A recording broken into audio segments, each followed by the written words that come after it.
Alors j'ai le plaisir de recevoir Frédéric Thomas, bonjour. Bonjour. Vous êtes le spécialiste de l'agriculture de conservation des sols. Alors bon, il semble qu'on va interdire le glyphosate, certainement ou très probablement. Est-ce qu'à votre avis, on pourra encore faire de l'agriculture de conservation de sols sans glyphosate ? Oui, alors déjà, oui, l'interdiction probable, ou je dirais plutôt ce que l'on risque aujourd'hui, c'est une certaine forme de restriction d'usage. Et en fait, c'est très clair que l'agriculture de conservation aura au moins une plage d'utilisation un peu prolongée, puisque c'est un des piliers dans l'installation des cultures en semi-direct, avec tous les avantages que l'agriculture de conservation peut apporter en matière de préservation des sols, limitation de l'érosion, etc. Aujourd'hui, on a déjà fortement réduit nos utilisations. Alors, on y travaille depuis une vingtaine d'années. Les gens ont l'impression qu'on utilise du glyphosate comme on peut utiliser n'importe quel phyto ou engrais, par plaisir. Mais non, c'est des intrants qui sont coûteux. Et donc, moins on en utilise, mieux on se porte. Après, il y a peut-être des impacts collatéraux, mais toutes les actions en agriculture auront des impacts collatéraux. Donc aujourd'hui, on a déjà fortement limité nos utilisations. Alors, je dirais au démarrage, beaucoup utilisent pratiquement sur chaque semis, voire un semis sur deux, le glyphosate. Aujourd'hui, on sait pratiquement avoir environ du semi-direct total avec simplement une utilisation de glyphosate à des doses très réduites sur 30% des implantations. Aujourd'hui, c'est à peu près calé. On pourra certainement progressivement aller plus loin avec plus de couverts associés, plus de couverture permanente, des enchaînements un peu plus malins, et puis réinjection d'un petit peu de phyto, de désherbage antigraminé du couvert et d'implantation sur le couvert. Aujourd'hui, les astuces sont en train de se construire.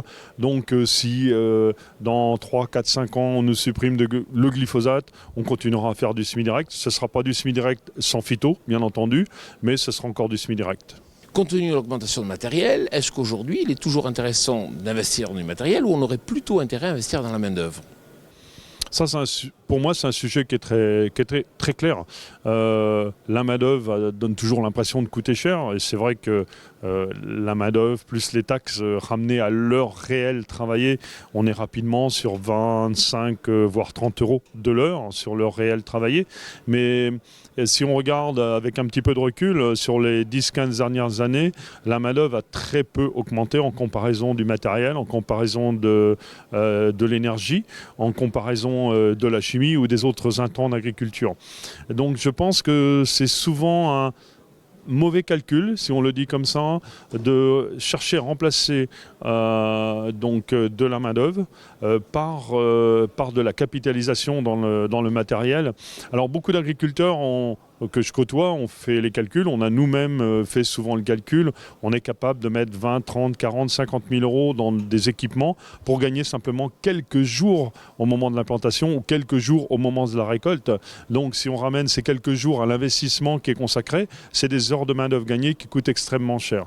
Mieux vaut, à mon avis, faire des calculs inverses, c'est-à-dire augmenter la productivité, horaire de l'exploitation pour augmenter la marge horaire de l'exploitation, être capable de mieux rémunérer la main-d'œuvre.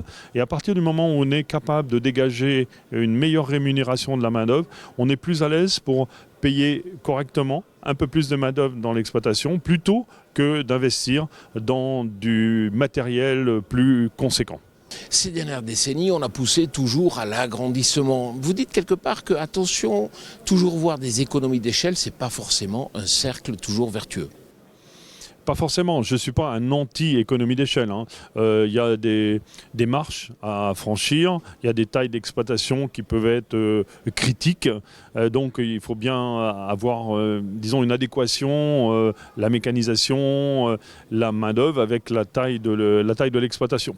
Mais souvent, c'est un réflexe d'aller chercher plus d'hectares pour essayer de diluer en grande partie les charges de structure. Donc là, on va trouver la mécanisation. Mais on s'aperçoit que souvent, les agrandissements se traduisent par une augmentation de la production, soit, mais une petite diminution des charges de structure, mais globalement, on a une diminution de la marge nette par unité de production. Et donc, en fait, souvent, on n'a pas vraiment les augmentations de revenus que l'on attend, et parce que la marge nette par unité de production qui sont plus importantes diminuent. Et en fait, il y a un point sur lequel il faut être très attentif en agriculture, c'est ce que j'appelle la sécurité. Si on augmente la taille de l'exploitation, qu'on diminue la marge par unité de production, on diminue la sécurité de l'activité économique de l'exploitation. En cas d'accident, comme on l'a vu en 2016, ça peut être très catastrophique parce que plus on a multiplié les hectares, plus les pertes par hectare vont s'ajouter. Donc ça peut être un accident climatique, ça peut être un accident de gestion, ça peut être un problème maladie. Encore une fois, on n'est pas en forme pendant 6 mois pour gérer son exploitation. Donc plein d'accidents peuvent arriver sur une exploitation. Et à partir du moment où on augmente la surface et on va vers l'économie d'échelle et qu'on diminue la marge par unité de production, on fragilise l'exploitation, on perd en sécurité. Donc vaut mieux, comme on est en train de le faire, et on l'a démontré aujourd'hui dans toutes les interventions, augmenter la productivité sur chaque hectare tout en diminuant les coûts de production pour augmenter de manière très drastique la marge nette par unité de production. Là, vous augmentez le revenu potentiel sans augmenter l'exploitation en tant que telle. Vous conservez vos voisins d'une certaine manière et même on va s'appuyer sur eux pour une certaine forme d'entraide. Et également, eh bien, vous augmentez votre revenu et vous augmentez de manière très forte la sécurité de votre système. Au cas où les marchés plient, eh bien, ma foi, votre marge permet d'être encore dans le positif si ça plie, ou s'il y a une catastrophe climatique comme en 2016, ça vous permet de résister dans cette situation-là. Frédéric Thomas, merci beaucoup. Merci.